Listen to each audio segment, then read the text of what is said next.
Hello my dear student, welcome back to my YouTube channel mathematics आसान है bye Mahendra sir. तो आज हम स्टार्ट करने वाले हैं 12th कॉमर्स मैथमेटिक्स पेपर 2 का मिसलेनियस एक्सरसाइज 8 यानी कि जो प्रोबेबिलिटी डिस्ट्रीब्यूशन चैप्टर है उसका हम मिसलेनियस एक्सरसाइज आज स्टार्ट करने वाले हैं। और आपको मालूम ही है कि हमने 12th commerce mathematics paper 1 and paper 2 जो 2020-21 का न्यू सिलेबस है, एंटायर सिलेबस हमने कंप्लीट कर दिया है। ऑल द वीडियो लेक्चर्स मेरे यूट्यूब चैनल पर अवेलेबल हैं। आप प्लेलिस्ट में जा कर के ईच एंड एवरी चैप्टर का वीडियो वॉच कर सकते हो। तो इसके पहले के वीडियो लेक्चर में हमने मैथमेटिक्स पेपर 1 का मिसलेनियस एक्सरसाइज कवर किया था। हमने second chapter, then third, fourth, fifth and sixth chapter तक हमने मिसलेनियस एक्सरसाइज कर लिया था पेपर 1 का। तो साथ साथ मैं पेपर 2 का भी स्टार्ट कर देता हूँ miscellaneous exercise, so that paper 1 and 2 दोनों का भी आपका प्रैक्टिस साइमल्टेनियसली होते रहेगा। तो चलो मैं स्टार्ट करता हूँ मिसलेनियस एक्सरसाइज 8 प्रोबेबिलिटी डिस्ट्रीब्यूशन। ठीक है, तो देखो फर्स्ट क्वेश्चन है चूज द करेक्ट ऑल्टरनेटिव, यानी कि ये मल्टीपल चॉइस का क्वेश्चन है। तो मल्टीपल चॉइस के क्वेश्चन में क्वेश्चन दिया रहेगा, उसके 4 ऑप्शन रहेंगे, आपको राइट ऑप्शन लिखना है। अब वो राइट ऑप्शन अगर आपको आता है डायरेक्टली तो डायरेक्ट आप लिख दो, अदरवाइज़ आप उसे सॉल्व करके भी सॉल्यूशन दिखा सकते हो। आपने रफ में सॉल्व किया और जस्ट यहाँ पे आपने ऑप्शन लिखा तो भी करेक्ट रहेगा, या तो फिर सॉल्यूशन पूरा सॉल्व करके उसका आंसर आप दिखा दो कि कौन सा ऑप्शन राइट है, वो वैसे भी चलेगा। ठीक है, तो मैं स्टार्ट करता हूँ। देखो यहाँ पर फर्स्ट क्वेश्चन देखो आपको दिया है F of x, capital F of x. Capital F of x का मीनिंग होता है CDF यानी कि क्यूमुलेटिव डिस्ट्रीब्यूशन फंक्शन, या उसे हम सिंपली बोलते हैं डिस्ट्रीब्यूशन फंक्शन। तो capital F of X is a CDF of discrete random variable X where PMF का मीनिंग होता है प्रोबेबिलिटी मास फंक्शन, जो कि डिस्क्रीट रैंडम वेरिएबल एक्स के लिए यूज़ होता है। ठीक है, is given by P of x equal to K times, ये कॉम्बिनेशन यूज़ किया है 4CX, कॉम्बिनेशन का यहाँ पे कॉन्सेप्ट यूज़ किया है। For x equal to 0, 1, 2, 3, 4 is equal to 0 otherwise. ठीक है, तो हमें क्या पूछा है कि f ऑफ फाई कितना आएगा। कैपिटल F का मतलब होता है CDF, f ऑफ फाई कितना आएगा वो हमें निकालना है। f ऑफ फाई निकालने के लिए सबसे पहले हमें प्रोबेबिलिटी डिस्ट्रीब्यूशन लिखना पड़ेगा। तो मैं देखो यहाँ पे लिखता हूँ हमें देखो यहाँ पर क्या दिया है, P of x is equal to क्या दिया है K टाइम्स, और ये देखो 4CX है, ये कॉम्बिनेशन है। इसे आप देखो ऐसे भी लिख सकते हो K टाइम्स, आप यहाँ पे ऐसे भी लिख सकते हो 4CX भी आप लिख सकते हो, कोई प्रॉब्लम नहीं है। दिस वे सेम थिंग रहता है यहाँ प्रोबेबिलिटी x दिस वे। अब मैं x का डिफरेंट वैल्यू पुट करूँगा। सपोज मुझे फाइंड आउट करना है प्रोबेबिलिटी x का वैल्यू 0 लेता हूँ मैं, प्रोबेबिलिटी x इक्वल टू 0। तो आप क्या करोगे, यहाँ पर K टाइम्स आपको लिखना पड़ेगा 4C 0, कॉम्बिनेशन है, C का मतलब होता है combination, that means selection of 0 object out of 4 object. तो 4C 0 का वैल्यू 1 होता है। आप ध्यान में रखो, कॉन्सेप्ट मैंने आपको दिया हुआ है, NC 0 1 होता है ऑलवेज, 5C 0, 10C 0, 3C 0, यानी कि यहाँ पर अगर 0 रहेगा और यहाँ पर कोई नंबर रहेगा तो आंसर ऑलवेज 1 होता है। तो हमें देखो यहाँ पर क्या मिल गया, K मिल गया। तो प्रोबेबिलिटी x इक्वल टू 0 क्या मिल गया आपको, K मिल गया। इसे आप ऐसे भी लिख सकते हो, कोई इशू नहीं है। इसे आप प्रोबेबिलिटी x इक्वल टू 0 भी लिख सकते हो, सेम थिंग है ये। सेम वे देखो मैं फाइंड आउट करूँगा प्रोबेबिलिटी x इक्वल टू 1 निकालूंगा मैं। ठीक है, तो K तो एज इट इज़ रहेगा, ये हो जाएगा देखो आपका 4C1, x का वैल्यू 1 पुट करो तो this is K times 4C1 का वैल्यू 4 आएगा। कॉम्बिनेशन का प्रॉपर्टी आप ध्यान में रखो, दैट मीन्स ये क्या हो जाएगा आपका 4K हो जाएगा। कॉम्बिनेशन का प्रॉपर्टी है NC1 इक्वल टू N होता है, तो 4C1 का वैल्यू 4, 3C1 का वैल्यू 3 आएगा, 5C1 का वैल्यू 5 आएगा, 10C1 का वैल्यू 10 आएगा। लाइक दैट ध्यान में रखो कॉन्सेप्ट आप। नेक्स्ट देखो अभी हमें निकालना है प्रोबेबिलिटी x इक्वल टू 2। तो K का वैल्यू x का वैल्यू 2 पुट करो, ये हो जाएगा K इंटू 4C2। शॉर्टकट से सॉल्व करोगे आप, हमारे पास कॉम्बिनेशन का फॉर्मूला भी है सॉल्व करने का, बट हम शॉर्टकट से सॉल्व करेंगे। देखो बताता हूँ मैं क्या करना है आपको। K इंटू, ये देखो यहाँ पर 2 है तो आप क्या करोगे 2 इंटू 1 लिखोगे। अपॉन में जो नंबर रहेगा उतना फैक्टर हमें लिखना होता है। तो यहाँ पर 2 था तो 2 इंटू 1, रिवर्स ऑर्डर में जाते हैं हम। अब 2 फैक्टर है ना, तो 4 को रिवर्स ऑर्डर में 2 फैक्टर लिखो, तो 4 इंटू 3 आएगा इससे। अब इसे सिंप्लीफाई कर दो, 2 2 ज़ा तो कितना हो जाएगा, ये देखो आपका हो जाएगा 6k दिस वे। हमें टोटल देखो x का वैल्यू 4 तक दिया है, ठीक है। तो मैं यहाँ पे निकालूंगा प्रोबेबिलिटी x इक्वल टू 3।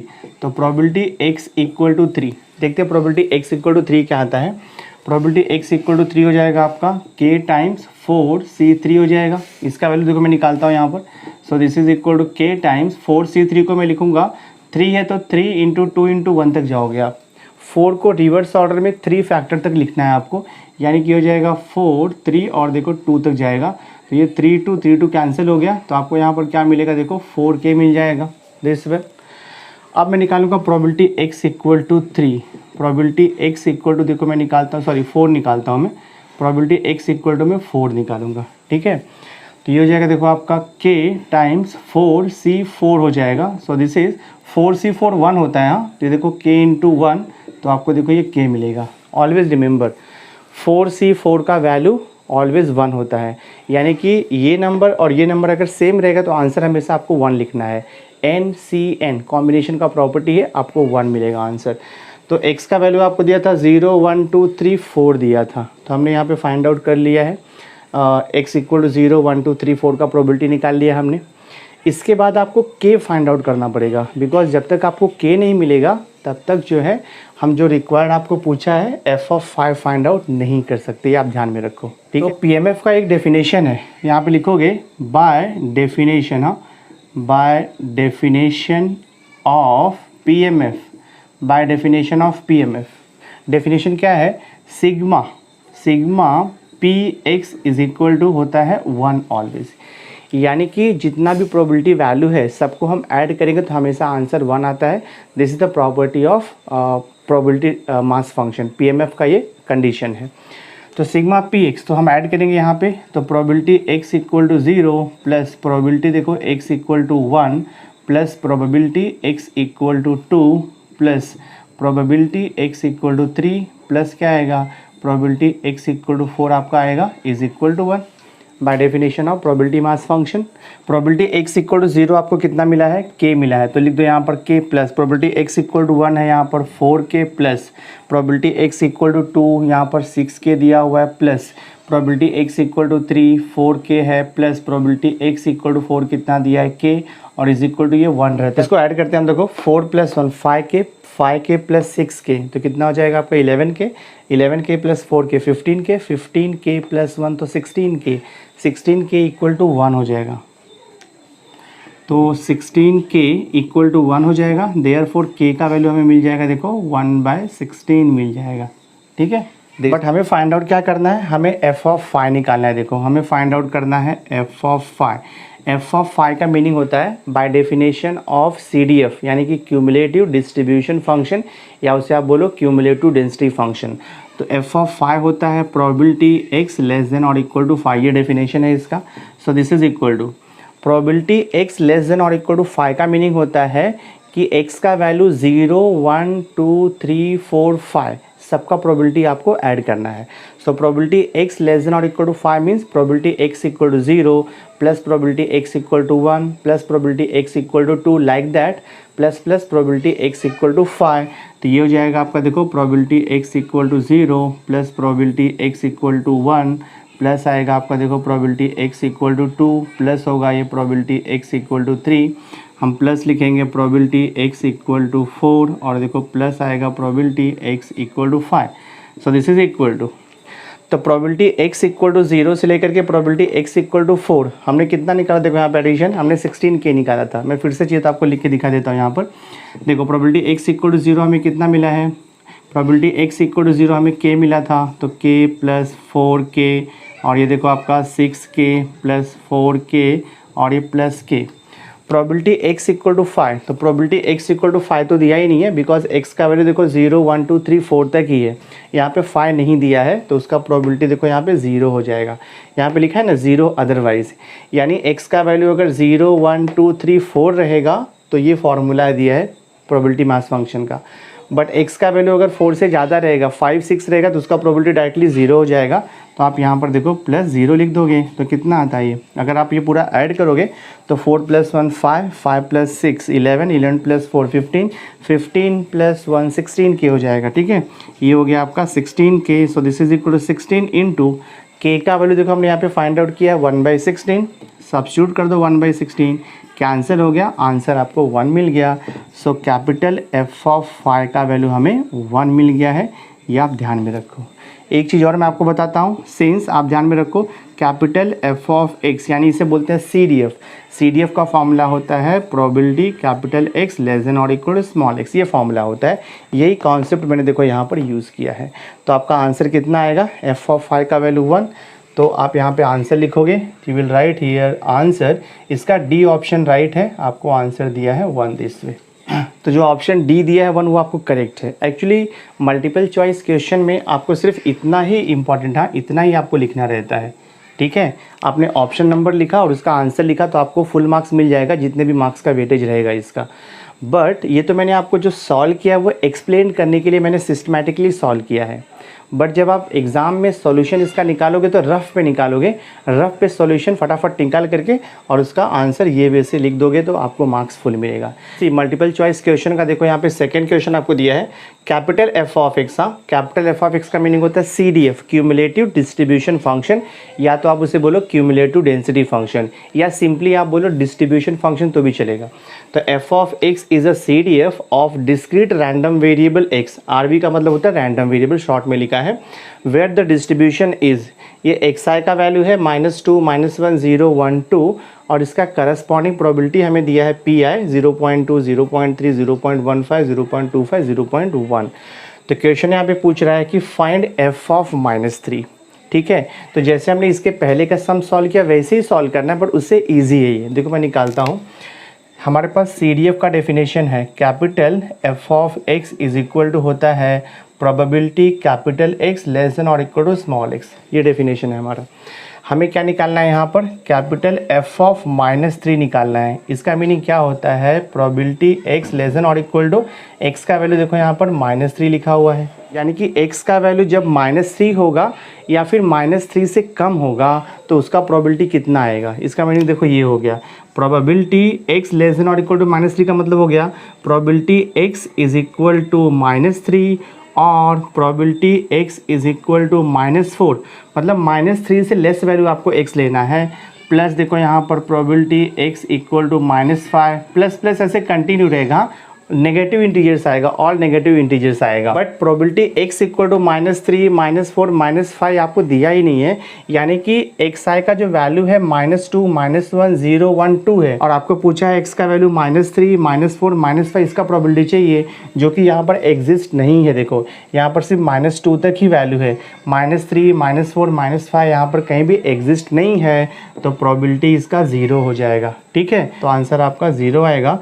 तो f(-3) इज़ ये 0 हो गया आपका। ठीक है, और मतलब एडिशन होता है यहाँ पर दिस वे। तो प्रोबेबिलिटी f(-3) इज़ 0, तो ऑप्शन ए आपका करेक्ट है। ऑप्शन ए लिख दोगे यहाँ पर 0, यही आपका आंसर है। तो एग्ज़ाम में आपको ऐसा सॉल्यूशन दिखाना कंपलसरी नहीं है, अगर आपने सिर्फ इतना लिख दिया आपको फुल मार्क्स मिलेगा। तो सेकेंड क्वेश्चन भी हमने सॉल्व कर दिया। देखो थर्ड क्वेश्चन हमें दिया है x is the number obtained on the uppermost face when a fair die is rolled। ठीक है, या थ्रोन बोलो। Then what is the expected value of x, तो आपको मीन निकालना है। तो अगर हमें डाइस का प्रोबेबिलिटी डिस्ट्रीब्यूशन मिल जाएगा तो वहाँ से हम मीन ईजिली निकाल सकते हैं।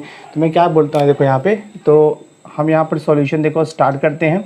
क्वेश्चन क्या लिखा है, x be the number obtained on the uppermost face when a fair dice is rolled। तो आपको मालूम है जब हम एक डाइस को रोल करेंगे तो टोटल उसके ऊपर 6 पॉइंट पॉसिबल है। 1 आ सकता है, 2 3 4 5 अप टू 6 तक उस पर नंबर्स आ सकते हैं।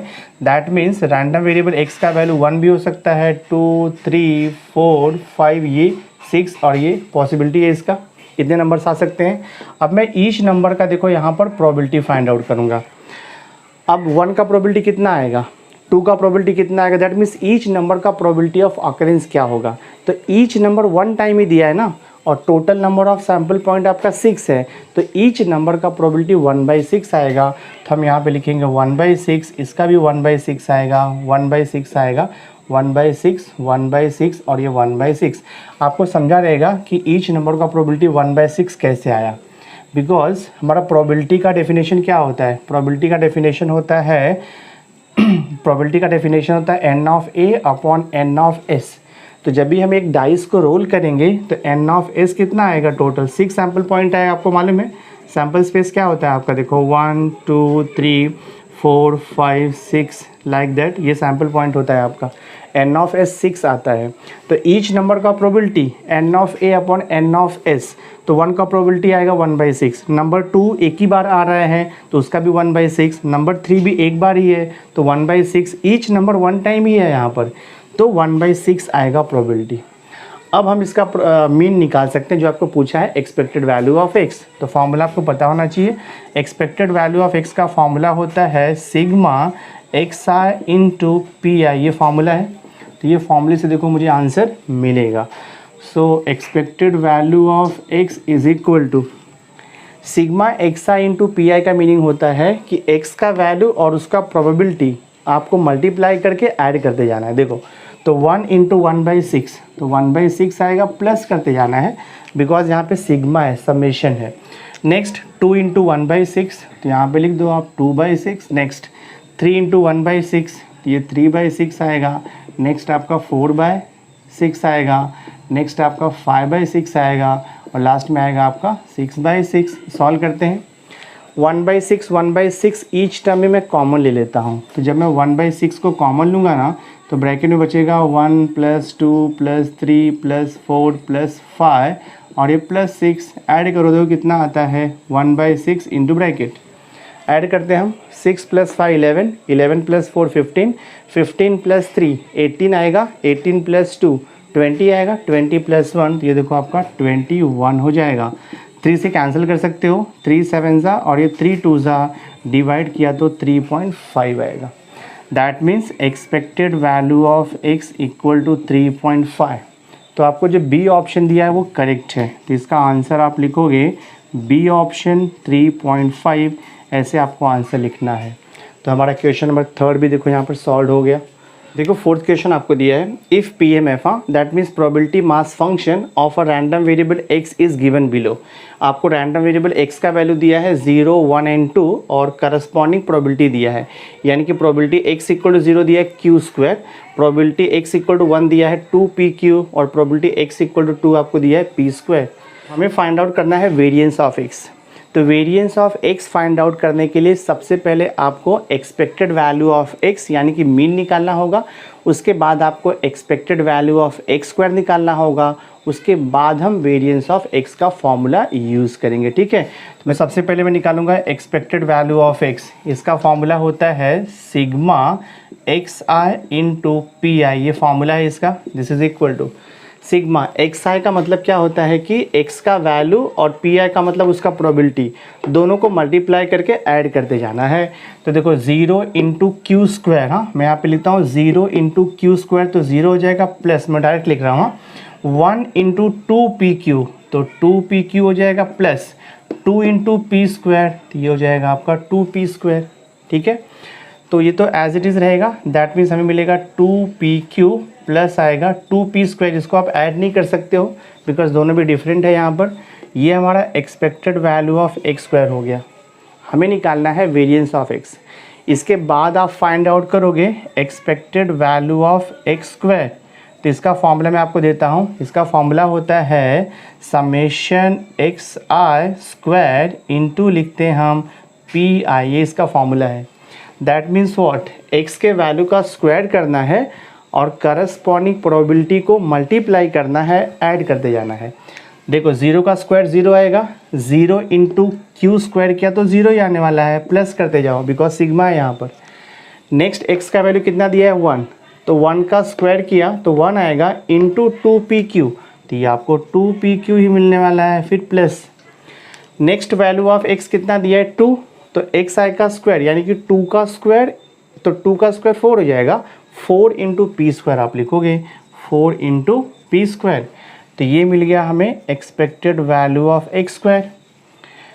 बट हमें फाइंड आउट क्या करना है, एक्सपेक्टेड वैल्यू ऑफ एक्स हो गया, expected value of x square हो गया, हमें निकालना है वेरिएंस ऑफ एक्स। मैं देखो फॉर्मूला लिखता हूँ यहाँ पर, variance of x equal to होता है expected value of x square minus expected value of x, मतलब होता है मीन का होल स्क्वायर। ये फॉर्मूला मैंने आपको दिया है एक्सरसाइज में, ध्यान में रखो फॉर्मूला। तो variance of x equal to expected value of x square, देखो हमने यहाँ पे निकाला है, जीरो का कुछ मीनिंग नहीं है, तो यहाँ पे क्या मिला है हमें 2pq प्लस मिला है 4p स्क्वायर माइनस ब्रैकेट डालो, हाँ यहाँ पर माइनस है तो ब्रैकेट डालना पड़ेगा आपको। एक्सपेक्टेड वैल्यू ऑफ एक्स मतलब मीन, देखो यहाँ पर निकाला है हमने मीन, वो वैल्यू पुट कर दो तो ये हो जाएगा आपका, देखो 2pq प्लस क्या मिला है 2p स्क्वायर है, और ये पूरे का होल स्क्वायर है, ध्यान में रखो। ये देखो मैं ये जो ब्रैकेट है ना, यहाँ से मैं कुछ कॉमन निकालता हूँ। देखो 2 यहाँ पर भी है, 2 यहाँ पर भी है, यहाँ पर p है और यहाँ पर p है, तो हम क्या करते हैं, देखो यहाँ पर this is equal to 2pq plus 4p square as it is रहेगा, माइनस देखो मैं 2p को कॉमन निकालता हूँ, तो यहाँ पे स्क्वायर दिया है ना, स्क्वायर दिया है, तो जब कॉमन निकालेंगे तो स्क्वायर के साथ में आएगा, यानी कि ये 2p अगर देखो आप कॉमन निकालोगे तो स्क्वायर के साथ में कॉमन आएगा, 2p का होल स्क्वायर कॉमन आएगा, तो यहाँ पे बचेगा क्या आपका, देखो 2p कॉमन चला गया तो q बचेगा, और प्लस देखो यहाँ पर 2p कॉमन चला गया तो p बचेगा, ये होल स्क्वायर रहेगा दिस वे। अब थोड़ा मैं इसे सिंप्लीफाई कर देता हूँ, तो 2pq प्लस देखो यहाँ पर 4p स्क्वायर वैसे ही रहेगा, माइनस 2 का स्क्वायर किया तो हो जाएगा 4, देखो ये p स्क्वायर हो जाएगा, इंटू देखो यहाँ पर ब्रैकेट में q प्लस p का होल स्क्वायर है। मैं इसे देखो सिंप्लीफाई करता हूँ, so this is equal to write down 2pq, ठीक है, और ये देखो प्लस हो गया आपका, और यहाँ पर ये 4p square as it is रहेगा, माइनस ये 2 का स्क्वायर 4 हो जाएगा, p का स्क्वायर देखो p स्क्वायर हो जाएगा, इनटू ब्रैकेट में देखो यहाँ पर, ये इंपॉर्टेंट अभी कॉन्सेप्ट है, q प्लस p यानी कि p plus q। Always remember p का मतलब होता है probability of success and q का मतलब होता है प्रोबेबिलिटी ऑफ फेलियर, और हमने ये बायनोमियल डिस्ट्रीब्यूशन में किया है, p प्लस q का वैल्यू ऑलवेज 1 होता है, तो यहाँ पे लिख दो 1, ये स्क्वायर ऐसे ही रहेगा, आप मेंशन करो where p plus q equal to 1 होता है, ठीक है, ये कॉन्सेप्ट हमने यहाँ पे अप्लाई किया है। तो कितना हो जाएगा, देखो ये 2pq प्लस देखो यहाँ पर 4p स्क्वायर माइनस ये हो जाएगा 4p स्क्वायर, तो minus 4p square plus 4p square आपका कैंसिल हो जाएगा, तो हमें क्या मिल रहा है यहाँ पर 2pq मिल रहा है, this is the variance of x, ये आपका आंसर है। जो आपको ऑप्शन डी दिया है वो करेक्ट है, तो आप आंसर कैसे लिखोगे, आंसर लिखोगे आप ऑप्शन डी, और आंसर क्या आएगा इसका 2pq, ये देखो आपका फाइनल आंसर है, सम सॉल्व हो गया। बहुत ही ईजी है, सिस्टमेटिकली आपको ध्यान में रखना है। देखो फिफ्थ क्वेश्चन क्या दिया है, the expected value of the sum of the two numbers obtained when two fair dice are rolled, यानी कि जब हम दो डाइस को रोल करेंगे तो आपको मालूम है टोटल 36 सैम्पल पॉइंट आता है, तो हमें क्या निकालना है, प्रोबेबिलिटी ऑफ द, यहाँ पे लिखा है we have to obtain the probability of the, sorry we have to find the expected value of the sum of the two number obtained, ठीक है। तो जब हम दो डाइस को रोल करेंगे तो आपको मालूम है sum of the two numbers क्या आ सकता है, sum of the two numbers 2, 3, 4, 5, 6 up to 12 तक आ सकता है। तो मैं आपको सिस्टमेटिकली इसे सॉल्व करके बताता हूँ। देखो मैं यहाँ पे लिखूँगा when two dice are rolled, हाँ when two dice are rolled, तो when two dice are rolled, आपको सैम्पल पॉइंट पता है कैसे लिखना है, हमें लिखना होता है s इज इक्वल टू, पहला आता है 1 1, फिर आता है देखो यहाँ पर 1 2 आएगा, फिर 1 3 आएगा, लाइक दैट। तो मैं ऐसा डॉट डॉट लिखता हूँ, आपको समझ जाएगा क्या है, और लास्ट में देखो आपका 6,6 आता है, ठीक है, मैंने जस्ट शॉर्ट में लिखा है। टोटल 36 सैम्पल पॉइंट आएगा, तो मैंने इसे डॉट डॉट करके शॉर्ट में लिखा हुआ है। That means n of s कितना हो जाएगा, ये 36 सैम्पल पॉइंट है, ये आपको मालूम है। ओके, क्वेश्चन क्या पूछा है, find the expected value of the sum of the two number obtained. तो मैं यहाँ पे डिफाइन करूँगा, let x is equal to sum of two number, हाँ sum of two number obtained, sum of two number obtained when two dice are rolled, when two dice are rolled या thrown लिखो, कोई problem नहीं है, when two dice are rolled. तो जब हम दो डाइस को रोल करेंगे और सपोज आपको 1 1 मिल गया, सैम्पल पॉइंट मिल गया, तो दैट मीन्स ऐड करोगे 1 + 1 तो 2 हो जाएगा। अगर सपोज आपको मैक्सिमम 6 मिल रहा है 2 डाइस को रोल करने पे, तो सम ऐड करोगे दोनों नंबर को तो 6 + 6 आपको 12 मिल जाएगा। दैट मीन्स फेस के वैल्यू को ऐड करेंगे तो मिनिमम हमें 2 मिलेगा और मैक्सिमम हमें कितना मिलेगा, 12 मिलेगा। बिकॉज 1 + 1 ये आपका मिनिमम सैम्पल पॉइंट है, 6 + 6 आपका मैक्सिमम सैम्पल पॉइंट है। तो अगर मैंने 1 + 1 को ऐड किया तो 2 मिलेगा, अगर मैंने 6 + 6 को ऐड किया तो 12 मिलेगा, यानी कि 2 से लेकर 12 तक आएगा। तो x का जो वैल्यू होगा ना, यहाँ पर ऑलवेज रिमेंबर x का जो वैल्यू होगा वो 2, 3, 4, 5, 6, 7, 8, 9, 10, 11 और देखो आपका 12 तक जाने वाला है। अब हर एक का हमें प्रोबेबिलिटी निकालना पड़ेगा। अब हर एक का हमें देखो प्रोबेबिलिटी निकालना होगा। Probability x, sum of the number obtained is 2, तो एक तो 1 1 आएगा, दूसरा कोई पॉसिबिलिटी नहीं है, तो इसका प्रोबेबिलिटी कितना हो जाएगा आपका 1/36, बिकॉज टोटल 36 पॉइंट है, उसमें से सम ऑफ द नंबर 2 आना चाहिए, तो एक ही सैम्पल पॉइंट आएगा 1,1। सम ऑफ द नंबर आपका 3 आना चाहिए, तो सम ऑफ द नंबर 3 कैसे मिलेगा आपको, एक तो 1 2 हो सकता है, दूसरा आपका 2 1 हो सकता है, इतना ही पॉसिबिलिटी है। यहाँ पे हो जाएगा आपका देखो ये 2/36 हो जाएगा। सम ऑफ द नंबर 4 आना चाहिए, तो 2 2 हो सकता है, 1 3 हो सकता है, 3 1 हो सकता है, इतनी पॉसिबिलिटी है, यानी कि ये देखो 3/36 आएगा। Same way sum of the number 5 आना चाहिए, तो सम ऑफ द नंबर 5 अगर आप काउंट करोगे तो आपको यहाँ पे मिलेगा 4/36। सम ऑफ द नंबर 6 आना चाहिए, तो ये आपको मिलेगा 5/6। तो मैंने यहाँ पे सैम्पल पॉइंट शॉर्ट में लिखा है, आप पूरा डिटेल में लिखोगे तो आपको समझेगा। सम ऑफ द नंबर 7 आएगा, तो 7 के लिए कॉम्बिनेशन क्या बनेगा आपका देखो 1,6, 6,1, 2,5, 5,2, 3,4, 4,3, ऐसा कॉम्बिनेशन आपको बनाना पड़ेगा। तो टोटल आपको मिलेगा 6 सैम्पल पॉइंट मिलेगा, इसका प्रोबेबिलिटी आएगा 6/36। अब देखो सम ऑफ द नंबर 8 आना चाहिए, तो सम ऑफ द नंबर 8 आना चाहिए, तो पॉइंट्स क्या रहेगा आपका 2 6 आएगा, 6 2 आएगा, उसके बाद फिर आपको 4 4 आ सकता है, फिर 5 3 आ सकता है, 3 5 आ सकता है, लाइक दैट 5 कॉम्बिनेशन यहाँ पर बनेगा, तो इसका प्रोबेबिलिटी हो जाएगा 5/36। सम ऑफ द नंबर 9 आना चाहिए, तो ये हमें मिलेगा 4 combination 4/36। Sum of the number आपको 10 आना चाहिए, तो यहाँ से आपको मिलेगा 3/36।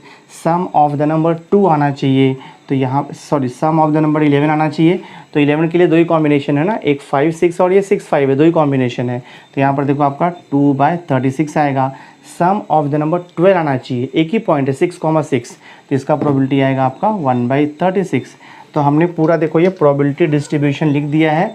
सम of the number obtained when 2 dice are rolled, तो हमने देखो ये पूरा प्रोबेबिलिटी डिस्ट्रीब्यूशन यहाँ पे लिख दिया है।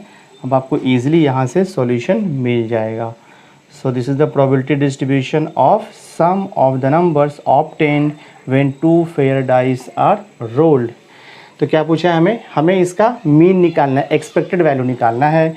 तो मैं निकालूंगा देखो यहाँ पर expected value of x equal to, expected value of x का फॉर्मूला आपको पता है, फॉर्मूला होता है sigma xi into p i, ये फॉर्मूला आपको मालूम है, ठीक है। दैट मीन्स x का वैल्यू और उसका प्रोबेबिलिटी मल्टीप्लाई करके ऐड करते जाना है। दैट मीन्स 2 × 1/36, तो ये हो जाएगा आपका 2/36, फिर प्लस 3 × 2/36, तो ये हो जाएगा आपका 6/36, लिखते जाओ 6/36 प्लस, फिर देखो यहाँ पर 4 × 3/36, तो ये हो जाएगा 12/36 प्लस देखो यहाँ पे 5 4 ज़ा दिस इज़ 20/36 प्लस आएगा, फिर यहाँ पर 6 5 ज़ा देखो यहाँ पे 30/36, फिर प्लस 7 6 ज़ा 42/36 प्लस 8 5 ज़ा कितना आएगा आपका 40 आएगा, सो 40/36 प्लस 9 4 ज़ा 36 डिवाइड बाय आएगा 36 प्लस 10 3 ज़ा, सो दिस इज़ 30/36 प्लस 11 2 ज़ा 22 डिवाइड बाय 36 प्लस लिखोगे आप 12 × 1, सो कितना हो जाएगा ये 12 डिवाइड बाय 36। सो देखते हैं हमें कितना आता है ये पूरा ऐड करके एक्सपेक्टेड वैल्यू ऑफ x। तो 1/36 कॉमन है सब जगह पे, तो मैं देखो 1/36 को कॉमन लेता हूँ, ठीक है। यहाँ पे ब्रैकेट में क्या बचेगा आपका, देखो ब्रैकेट में आपका बचेगा 2 + 6 + 12 + 20 + 30 प्लस देखो यहाँ पर 42 प्लस आएगा 40 + 36 + 30 + 22 और ये प्लस देखो आपका 12 आएगा। तो मैं पूरा वैल्यू ऐड करूँगा तो expected value of x equal to 1/36 bracket में। देखो ये पूरा वैल्यू अगर आप ऐड करोगे ना 2 + 6 + 12 + 20 + 30 + 42 + 40 + 36 + 30 + 22 + 12, अगर आप पूरा वैल्यू ऐड करोगे तो आपको 252 मिलेगा। आप ऐड करके चेक कर लो। तो यहाँ से मिलेगा आपको 252। तो 252 को अगर हम 36 से डिवाइड करेंगे तो आपको एग्जैक्ट 7 मिल जाएगा। तो एक्सपेक्टेड वैल्यू ऑफ x कितना मिल गया? 7।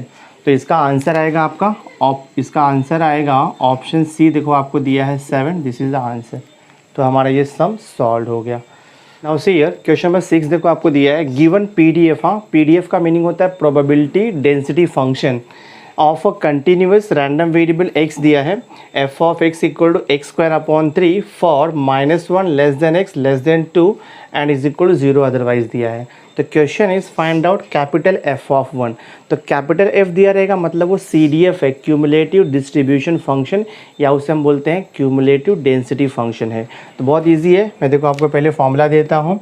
एफ ऑफ कैपिटल एक्स, हाँ f of x equal to होता है probability capital X less than और इक्वल टू स्मॉल एक्स। ये फॉर्मूला है। ये जो पीडीएफ आपको दिया है वो डिस्क्रीट और यहाँ पर x जो आपको दिया है वो कंटिन्यूस रैंडम वेरिएबल है। तो कंटिन्यूस रैंडम वेरिएबल का प्रोबेबिलिटी हम कैसे निकालते हैं आपको मालूम है। तो हमें यहाँ पर फाइंड आउट करना है f ऑफ 1। इसका मीनिंग क्या हो गया? प्रोबेबिलिटी x लेस देन और इक्वल टू स्मॉल x का वैल्यू 1 है, ये हमें निकालना है। और जब x आपका कंटिन्यूस रैंडम वेरिएबल रहेगा यानी कि आपको स्मॉल f ऑफ x दिया रहेगा तो प्रोबेबिलिटी निकालने का फॉर्मूला आपको मालूम है, इंटीग्रेशन से निकालते हैं हम लोग।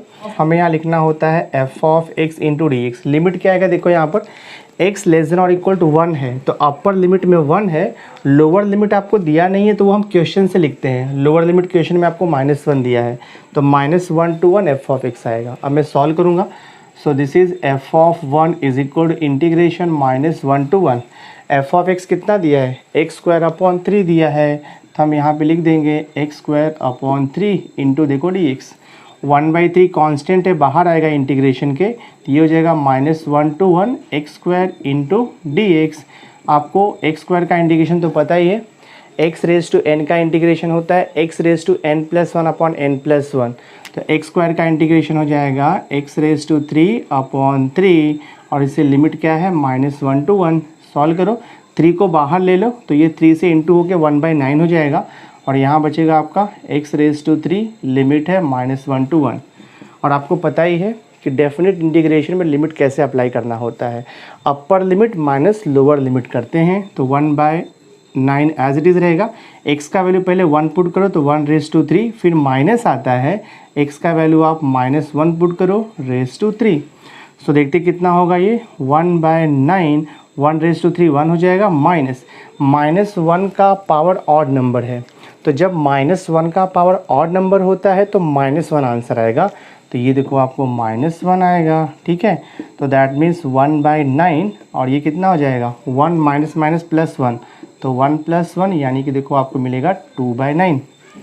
तो जो आपको आंसर में बी ऑप्शन दिया है ना, ऑप्शन में वो करेक्ट है। बी ऑप्शन आपको दिया है 2/9। ये देखो आपका सम सॉल्व हो गया। तो क्वेश्चन नंबर 6 का आंसर आएगा 2/9। देखो क्वेश्चन में 7 हमें दिया है x is a random variable with PDF. हाँ, पीडीएफ का मतलब होता है probability density function. f of x दिया है k/√x, k कांस्टेंट है, 0 less than x less then 4 दिया है। क्वेश्चन है find the expected value of x। तो सेम टाइप का क्वेश्चन हमने एक्सरसाइज में भी किया हुआ है प्रोबेबिलिटी डिस्ट्रीब्यूशन के चैप्टर में। तो देखो यहाँ पे k का वैल्यू आपको पता नहीं है प्रोबेबिलिटी डेंसिटी फंक्शन में, तो पहले मैं k का वैल्यू फाइंड आउट करूँगा। तो बाय डेफिनेशन ऑफ पीडीएफ का डेफिनेशन है इंटीग्रेशन, जो भी आपको लिमिट दिया है यहाँ पर देखो, जो आपको लिमिट दिया है integration 0 to 4 f of x into d x is equal to 1 होता है। ये डेफिनेशन है प्रोबेबिलिटी डेंसिटी फंक्शन का। जो भी आपको लिमिट दिया रहेगा 0 to 4 इंटीग्रेट करोगे f ऑफ x को तो आपको 1 आता है। यहाँ से मुझे k का वैल्यू पहले मिलेगा तो मैं निकालता हूँ। देखो यहाँ पर integration 0 to 4 f of x कितना दिया है आपको k अपॉन देखो लिखा हुआ है यहाँ पर √x into d x equal to 1। k constant है, इंटीग्रेशन के बाहर चला जाएगा तो मैं k को बाहर लेता हूँ। इंटीग्रेशन ऑफ 0 to 4 1 अपॉन देखो √x बचेगा into d x equal to 1। अब हमें 1 अपॉन √x का इंटीग्रेशन निकालना है। तो दो मेथड है निकालने का, रूट एक्स को आप एक्स रेज टू हाफ लिख सकते हो, बाद में एक्स रेज टू हाफ जाएगा न्यूमरेटर में, तो x raise to minus half हो जाएगा। तो आपको एक्स रेज टू एन के फॉर्मूले से इंटीग्रेशन मिलेगा।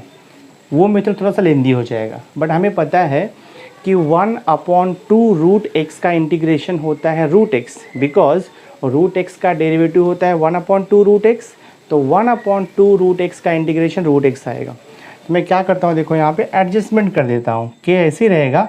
मैं देखो यहाँ पर 2 से मल्टीप्लाई करता हूँ और यहाँ पर अपॉन में देखो मैं 2 से डिवाइड कर देता हूँ। सिंपल मेथड है ये सॉल्व करने का। 2 से मल्टीप्लाई 2 से डिवाइड किया, मतलब कुछ भी नहीं किया हमने, बट आपका इंटीग्रेशन देखो इजीली मिल जाएगा यहाँ से।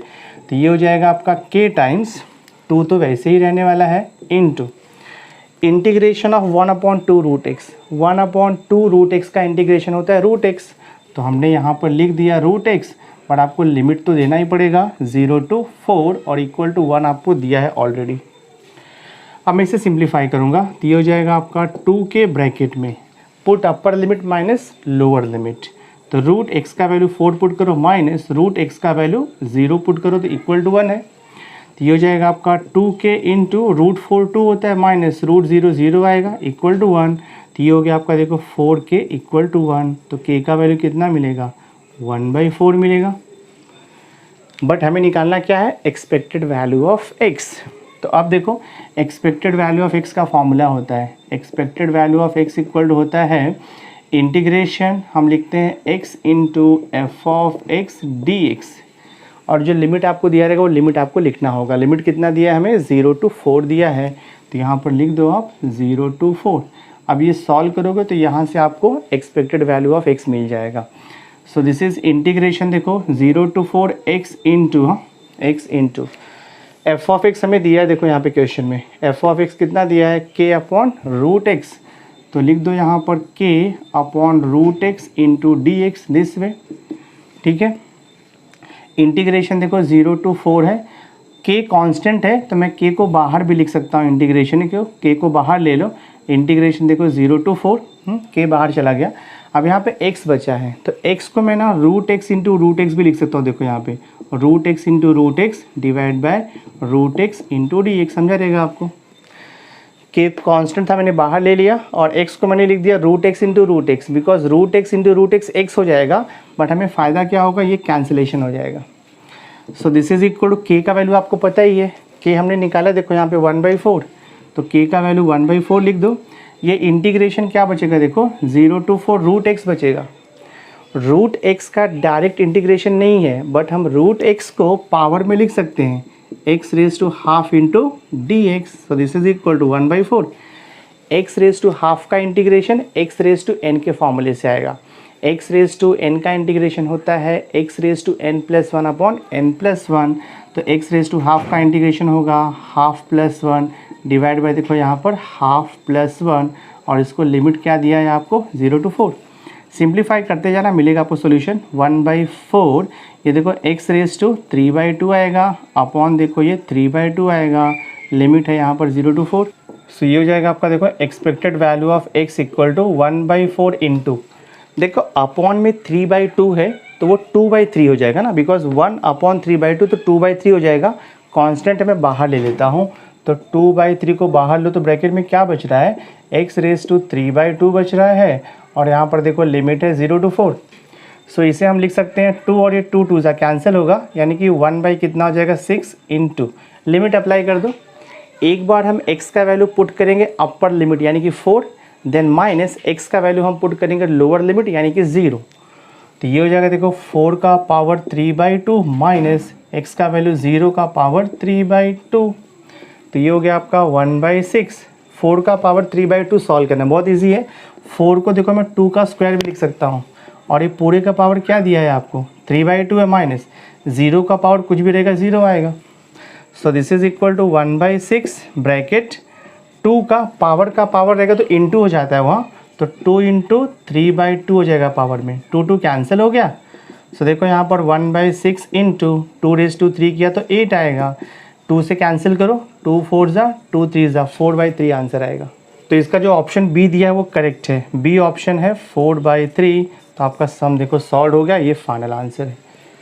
सी क्वेश्चन नंबर 8 आपको दिया है, if x follows binomial distribution with parameter n equal to 20 और p दिया है 1/10, ठीक है, then what is the expected value of x। बहुत ही सिंपल है, b मतलब बायनॉमियल डिस्ट्रीब्यूशन यहाँ पे दिया है, x जो है आपका रैंडम वेरिएबल है। तो क्वेश्चन में आपको लिखा है कि देखो x follows binomial distribution with parameter n, p होता है फॉर द बायनॉमियल डिस्ट्रीब्यूशन ना। तो अगर आप इससे कंपेयर करोगे तो n का वैल्यू कितना है 20, n का मीनिंग होता है number of trials, that means number of times a given experiment is performed, और p का मतलब यहाँ पे कितना दिया है, प्रोबेबिलिटी ऑफ सक्सेस दिया है 1/10 आपको दिया हुआ है, ठीक है। हमें क्या पूछा है, एक्सपेक्टेड वैल्यू ऑफ x। बहुत ही सिंपल है, हमारे पास फॉर्मूला है expected value of x equal to होता है n इंटू पी। तो n का वैल्यू 20 है, p का वैल्यू 1/10 है, तो आंसर आएगा देखो आपका 2। एक्सपेक्टेड वैल्यू ऑफ x 2 हो गया, तो आपका जो ऑप्शन ए है वो करेक्ट है। तो आप यहाँ पर लिखोगे आंसर ऑप्शन ए आपका राइट है 2। तो आपका सम देखो ये सॉल्व हो गया। देखो 9th क्वेश्चन आपको दिया है, if expected value of x आपको m दिया है एंड वेरिएंस ऑफ x भी m दिया है, m पैरामीटर है, देन क्या बोल रहा है कि x फॉलोज, यानी कि x कौन सा डिस्ट्रीब्यूशन फॉलो करता है। बहुत ईजी है, हमने दो टाइप का डिस्ट्रीब्यूशन किया था, एक तो हमने किया था बायनॉमियल डिस्ट्रीब्यूशन और सेकंड हमने किया था पॉइसन डिस्ट्रीब्यूशन। ऑलवेज रिमेंबर, जब भी आपको डिस्ट्रीब्यूशन का मीन एंड वेरिएंस दोनों इक्वल होता है, it is called as the Poisson distribution. तो आपका जो आंसर आएगा वो पॉइसन डिस्ट्रीब्यूशन आएगा। तो हमारा जो बी ऑप्शन है वो करेक्ट है, आप लिखोगे पॉइसन डिस्ट्रीब्यूशन, हाँ पॉइसन डिस्ट्रीब्यूशन, ठीक है। तो जब भी डिस्ट्रीब्यूशन का मीन और वेरिएंस सेम होता है उसे हम बोलते हैं पॉइसन डिस्ट्रीब्यूशन। तो ये भी सम आपका सॉल्व हो गया क्वेश्चन नंबर 9। क्वेश्चन नंबर देखो 10 आपको दिया है, if expected value of x is greater than variance of x, then x follows, कौन सा डिस्ट्रीब्यूशन फॉलो करेगा, when the mean is greater than the variance it is always known as the binomial distribution. जब आपका mean और variance equal होगा उसे हम बोलते हैं Poisson distribution, but when mean is greater than variance it is called as the binomial distribution. तो आपका ऑप्शन आएगा ए, आप लिखोगे बायनॉमियल डिस्ट्रीब्यूशन, ठीक है, binomial distribution.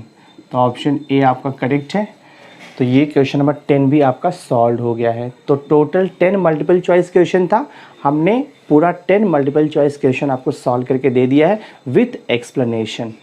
So my dear student, इस वीडियो लेक्चर में हमने मैथमेटिक्स पेपर 2 का जो लास्ट चैप्टर है आपका प्रोबेबिलिटी डिस्ट्रीब्यूशन, उसमें हमने मिसलेनियस एक्सरसाइज क्वेश्चन नंबर 1 जो कि मल्टीपल चॉइस क्वेश्चन है, उसमें 10 क्वेश्चन था, ऑल 10 क्वेश्चन हमने सॉल्व करके आपको दे दिया है। सो जो रिमेनिंग क्वेश्चन है वो हम नेक्स्ट वीडियो लेक्चर में कवर करेंगे। तो नेक्स्ट वीडियो लेक्चर भी बहुत इंपॉर्टेंट होगा, उसे देखना मत भूलना। एंड माय डियर स्टूडेंट, अगर आज का वीडियो आपको अंडरस्टैंड हुआ रहेगा, आपको अच्छा लगा होगा, इसे लाइक कर देना, मैक्सिमम स्टूडेंट्स को शेयर कर देना, सो दैट वो लोग भी बेनिफिट इसका ले सकें। और अगर अभी तक आपने मेरे चैनल को सब्सक्राइब नहीं किया है तो सब्सक्राइब करके बेल आइकन जरूर प्रेस कर देना, सो दैट मैं जो भी लेटेस्ट वीडियो बनाऊंगा उसकी नोटिफिकेशन आपको टाइम पर मिलती रहेगी। मेरा एक ही पर्पज़ है, मैं आपको प्रोवाइड करूंगा complete solution of mathematics and statistics. So thanks for being with me, मिलते हैं नेक्स्ट लेक्चर में।